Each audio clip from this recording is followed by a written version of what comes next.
Hello bachcho, let's see the question. The question is all the events from deposition of pollen grains on the stigma to the entry of pollen tube into the ovule are referred to as. तो यहाँ पे बोल रहा है ये जो complete event होता है from the deposition of pollen grain on the stigma to the entry of pollen tube into the ovule इसको हम लोग क्या बोलते हैं?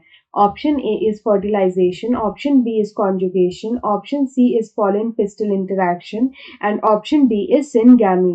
तो यहाँ पे अगर हम देखें कि पॉलिनेशन होता क्या है तो पॉलिनेशन होता है ट्रांसफर ऑफ पॉलिन ग्रेन्स। तो यहाँ पे अगर हम लोग पॉलिन ग्रेन्स की बात करें तो ये जो ट्रांसफर होता है पॉलिन ग्रेन्स का ये होता है from anther to the stigma. तो हम लोग बोल सकते हैं transfer of pollen grains from anther to the stigma, इसी को हम लोग यहाँ पे पॉलिनेशन बोलते हैं। तो ये जो पॉलिनेशन होता है इसका गारंटी नहीं होता है कि यहाँ पे जो राइट टाइप ऑफ पॉलिन है वही यहाँ पे सिग्मा पे लैंड करेगा। कभी कभी जो रॉन्ग टाइप का पॉलन होता है वो भी यहाँ पे स्टिग्मा पे लैंड करता है, क्योंकि पॉलिनेशन जो होता है वो होता है बाय विंड और इंसेक्ट और मे बी बर्ड।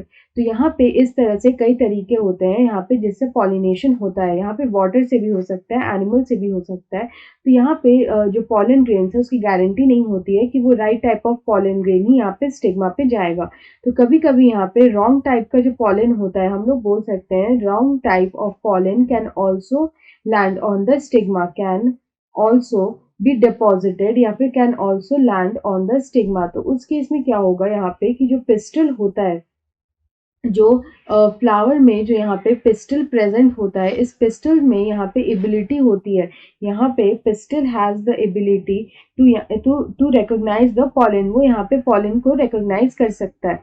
तो यहाँ पे pistil can recognise the pollen कि ये राइट टाइप ऑफ पॉलन है या नहीं। तो अगर यहाँ पे राइट टाइप ऑफ पॉलन है तो इसको हम लोग बोलते हैं compatible, it is called compatible. और अगर यहाँ पे रॉन्ग टाइप का पॉलन अगर लैंड कर गया है स्टिग्मा पे तो उसको हम लोग बोलते हैं इनकम्पैटिबल। तो जब इनकम्पैटिबल होगा तो यहाँ पे पॉलन ट्यूब का जो ग्रोथ होता है, यहाँ पे जो पॉलन ट्यूब का जो ग्रोथ होता है वो यहाँ पे जो है ब्लॉक कर दिया जाता है, मतलब वो फर्दर ग्रोथ नहीं होता है।